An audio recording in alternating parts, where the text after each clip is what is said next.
क्या आपने कभी सोचा है, जब कोई मरता है तो क्या उसकी कहानी वहीं खत्म हो जाती है या फिर कहीं कोई आत्मा अगले जीवन की तैयारी में निकल चुकी होती है? सनातन धर्म कहता है आत्मा अमर है। और आज का यह वीडियो आपके भीतर की चेतना को झकझोर कर रख देगा।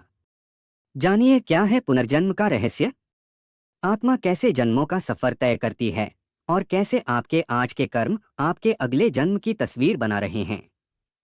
वीडियो को अंत तक देखिए, यह सिर्फ ज्ञान नहीं, चेतना की यात्रा है। पुनर्जन्म की सच्चाई, क्या आत्मा अमर है? सनातन धर्म की सबसे रहस्यमयी लेकिन सबसे सशक्त अवधारणा है पुनर्जन्म। यह विचार केवल कोई कल्पना नहीं, बल्कि गहराई से जीवन और मृत्यु की सच्चाई को समझने का एक माध्यम है। पुनर्जन्म अर्थात पुनः जन्म लेना, एक आत्मा का एक शरीर को त्याग कर दूसरे शरीर में प्रवेश करना। इस सिद्धांत को केवल धर्म ग्रंथों में नहीं, बल्कि अनुभवों, घटनाओं और आधुनिक विज्ञान के कई पहलुओं में भी पाया गया है। सनातन धर्म के अनुसार आत्मा न तो जन्म लेती है और न ही मरती है। यह अविनाशी है, नित्य है, अनादि है।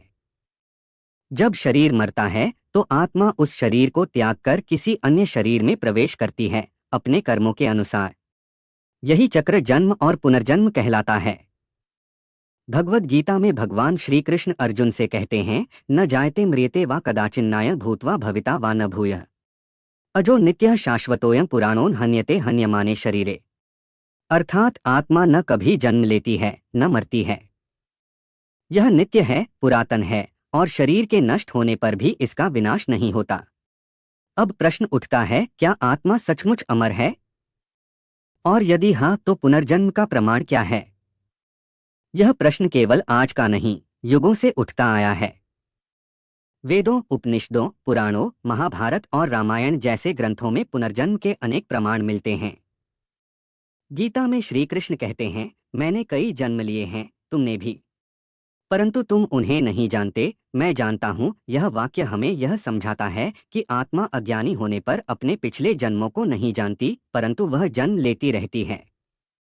आत्मा का यह चक्र तब तक चलता रहता है जब तक वह अपने सारे कर्मफल को भोग नहीं लेती और मोक्ष की प्राप्ति नहीं कर लेती। कई महापुरुषों और साधकों को पूर्वजन्मों की स्मृति प्राप्त होती है। उदाहरण के लिए आदि शंकराचार्य, भगवान बुद्ध और स्वामी विवेकानंद जैसे संतों ने अपने पिछले जन्मों का उल्लेख किया है। इतना ही नहीं, आज के समय में भी कई बच्चों और व्यक्तियों ने अपने पिछले जन्मों की घटनाओं को बताया है, जिन्हें सुनकर वैज्ञानिक भी चकित रह गए। भारत में सबसे प्रसिद्ध उदाहरण है श्यामलाल का पुनर्जन्म, जहां एक बालक ने अपने पिछले जन्म के परिवार, गांव और घटनाओं को हूबहू बताया। जांच के बाद पाया गया कि वह बातें बिल्कुल सच थीं। पश्चिमी दुनिया के वैज्ञानिकों ने भी इस विषय पर शोध किया है। अमेरिका के डॉक्टर इयान स्टीवेंसन ने सैकड़ों पुनर्जन्म के मामलों का अध्ययन किया और निष्कर्ष निकाला कि आत्मा का अस्तित्व और पुनर्जन्म की प्रक्रिया संभव है। सनातन धर्म के अनुसार आत्मा कर्म के बंधन में बंधी होती है। जैसे कर्म वैसा अगला जन्म। यही कारण है कि कोई राजा बनता है, कोई गरीब, कोई ज्ञानी, कोई रोगी। यह सब आत्मा के पिछले कर्मों का फल है। इसलिए कहा गया है, कर्मणा जायते जंतुः कर्मणा एव विलीयते, सुखं दुःखं भयं क्षेम कर्मणा एव गच्छति। पुनर्जन्म का सिद्धांत केवल जीवन को समझने का ही नहीं, बल्कि उसे सुधारने का भी माध्यम है। यदि हमें यह समझ आ जाए कि हर कर्म का फल निश्चित है और वही हमें अगले जन्म में भोगना पड़ेगा, तो हम अपने जीवन में कभी गलत कर्म न करें। यही सनातन धर्म की शिक्षाओं का सार है। आत्मा के अमरत्व की पुष्टि वेद करते हैं, अयं आत्मा ब्रह्मा, अर्थात आत्मा ही ब्रह्मा है। जब आत्मा सभी जन्मों से ऊपर उठकर ब्रह्मा में लीन हो जाती है, तब उसे मोक्ष प्राप्त होता है। यही मानव जीवन का परम लक्ष्य है, जन्म और मृत्यु के चक्र से मुक्त होकर परम सत्य में विलीन हो जाना। अब एक गहन प्रश्न उठता है, यदि आत्मा अमर है और पुनर्जन्म होता है, तो क्या हम अपने पिछले जन्म को जान सकते हैं? उत्तर है हाँ, लेकिन उसके लिए गहन साधना, ध्यान और मन की शुद्धि आवश्यक है। जब मन पूर्णतः शांत होता है और आत्मा का संबंध अपने शुद्ध स्वरूप से जुड़ता है, तब आत्मा अपने पूर्वजन्मों को देख सकती है। कई योगियों ने समाधि की अवस्था में यह अनुभव किया है। पुनर्जन्म की अवधारणा हमें यह भी सिखाती है कि किसी के साथ हुआ अन्याय, किसी का दुख, कोई आकस्मिक घटना, ये सब केवल वर्तमान के आधार पर नहीं देखे जा सकते। ये हमारे पूर्वजन्म के कर्मों का परिणाम हो सकते हैं। यही कारण है कि सनातन धर्म में क्षमा, करुणा और सेवा को विशेष महत्व दिया गया है। यहाँ तक कि महाभारत में भी जब युधिष्ठिर को नरक दिखाया जाता है तो वह उनके पूर्व जन्म के कर्मों का फल था, जबकि उन्होंने जीवन में धर्म का पालन किया था। इससे यह स्पष्ट होता है कि कर्म कभी व्यर्थ नहीं जाते। सनातन धर्म की सबसे सुंदर बात यही है कि यह आत्मा को केंद्र में रखकर संपूर्ण जीवन को समझाता है। यह केवल एक शरीर की बात नहीं करता, बल्कि यह बताता है कि आत्मा की यात्रा एक जन्म से दूसरे जन्म तक चलती रहती है। हर जन्म आत्मा को कुछ नया सिखाने आता है, उसे उसके कर्मों का फल देने आता है। जब तक आत्मा को मोक्ष नहीं मिलता, यह जन्म मरण का चक्र चलता रहता है।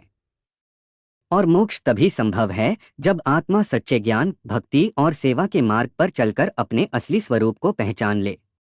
इसलिए कहा गया है, मोक्षस्य हेतुः धर्म एव नान्यः। पुनर्जन्म का सिद्धांत हमें जीवन के हर क्षण को गंभीरता से लेने की प्रेरणा देता है।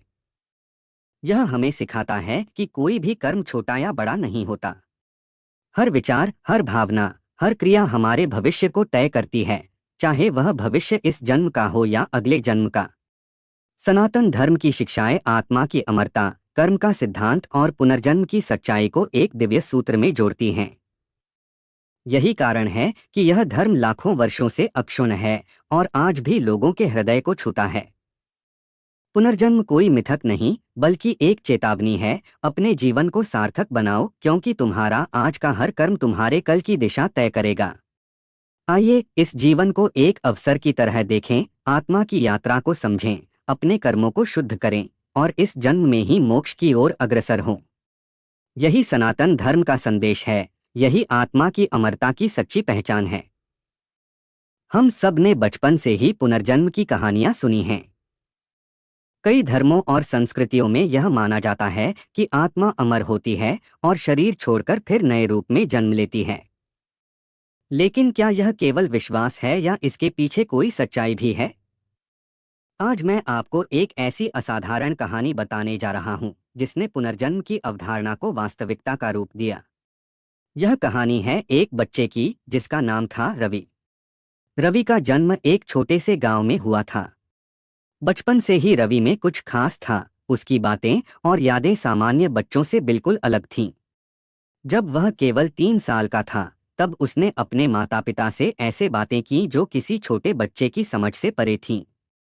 रवि अक्सर कहता, मुझे अपने पुराने घर जाना है।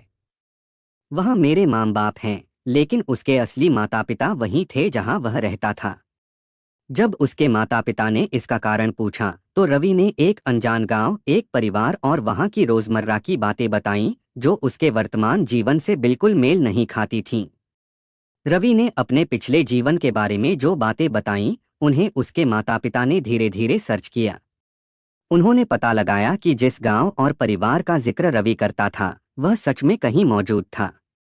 उस गांव में एक बच्चे की मौत हुई थी जिसका नाम भी रवि था और उसकी उम्र भी लगभग वही थी।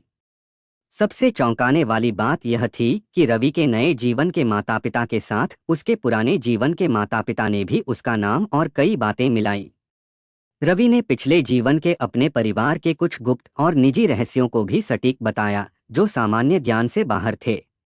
इस कहानी ने एक बार फिर से यह सवाल उठाया कि क्या आत्मा अमर है। वैज्ञानिक दृष्टिकोण से पुनर्जन्म को प्रमाणित करना कठिन है, लेकिन ऐसे अनुभव जहां बच्चे अपने पूर्व जीवन की सटीक यादें देते हैं, अनदेखे तथ्य बताते हैं, वह हमें सोचने पर मजबूर करते हैं। आत्मा एक अमर तत्व है जो जन्म मृत्यु के चक्र से गुजरती रहती है।